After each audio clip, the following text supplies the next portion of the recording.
നമ്മുടെയൊക്കെ രാവിലെകളെ ഉന്മേഷഭരിതമാക്കുന്ന ഒന്നാണല്ലോ ഒരു cup coffee.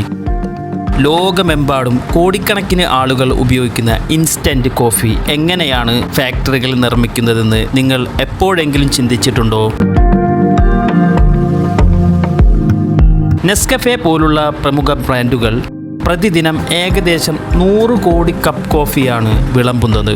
അതിൻ്റെ പിന്നിലെ രസകരമായ പ്രക്രിയകൾ നമുക്കൊന്ന് നോക്കാം. ബ്രസീൽ, വിയറ്റ്നാം തുടങ്ങിയ രാജ്യങ്ങളിലെ തോട്ടങ്ങളിൽ നിന്നാണ് പ്രധാനമായും കാപ്പിക്കുരു ശേഖരിക്കുന്നത്.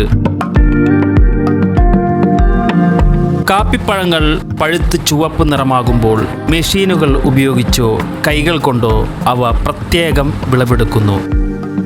വലിയ തോട്ടങ്ങളിൽ പ്രത്യേകതരം മെഷീനുകൾ ഉപയോഗിച്ച് വളരെ വേഗത്തിൽ പഴങ്ങൾ ശേഖരിക്കാറുണ്ട്. അടുത്തതായി സംസ്കരണം. ശേഖരിച്ച പഴങ്ങൾ ഉടൻ തന്നെ ഫാക്ടറിയിൽ എത്തിക്കുന്നു.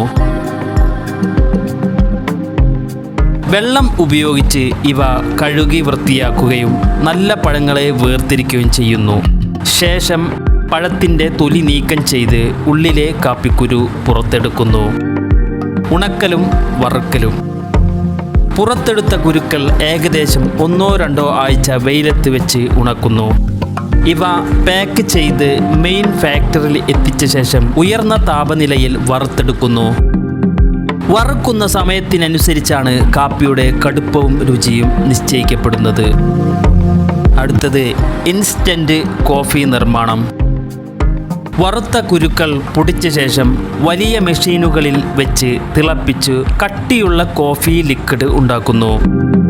ഇതിനെ പ്രധാനമായും 2 രീതിയിൽ ഇൻസ്റ്റൻറ്റ് കോഫി ആക്കി മാറ്റാം. സ്പ്രേ ഡ്രയിങ്. ദ്രാവക രൂപത്തിലുള്ള കോഫിയെ ചൂടുള്ള വായുവിലൂടെ കടത്തിവിട്ട് പെട്ടെന്ന് പൊടിയാക്കുന്ന രീതി. ഫ്രീസ് ഡ്രയിങ്.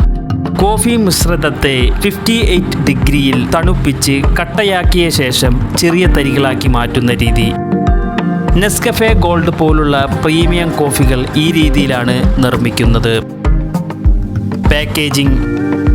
തയ്യാറായ കോഫി പൗഡർ അല്ലെങ്കിൽ തരികൾ വായു കടക്കാത്ത കുപ്പികളിലോ പാക്കറ്റുകളിലോ നിറക്കുന്നു. ചില ഫാക്ടറികളിൽ 1 മിനിറ്റിൽ 320 ജാറുകൾ വരെ ഇത്തരത്തിൽ നിറക്കാറുണ്ട്. നമ്മുടെ കൈകളിൽ എത്തുന്ന ഒരു ചെറിയ സ്പൂൺ ഇൻസ്റ്റൻറ്റ് കോഫിക്ക് പിന്നിൽ ഇത്രയേറെ വലിയ പ്രയത്നങ്ങളുണ്ട്. അടുത്ത തവണ ഒരു കപ്പ് കോഫി കുടിക്കുമ്പോൾ ഈ കാര്യങ്ങൾ കൂടി ഓർക്കുമല്ലോ. ഈ വീഡിയോ നിങ്ങൾക്ക് ഇഷ്ടപ്പെട്ടെന്ന് കരുതുന്നു. ദയവായി സബ്സ്ക്രൈബ് ചെയ്യാൻ മറക്കരുത്.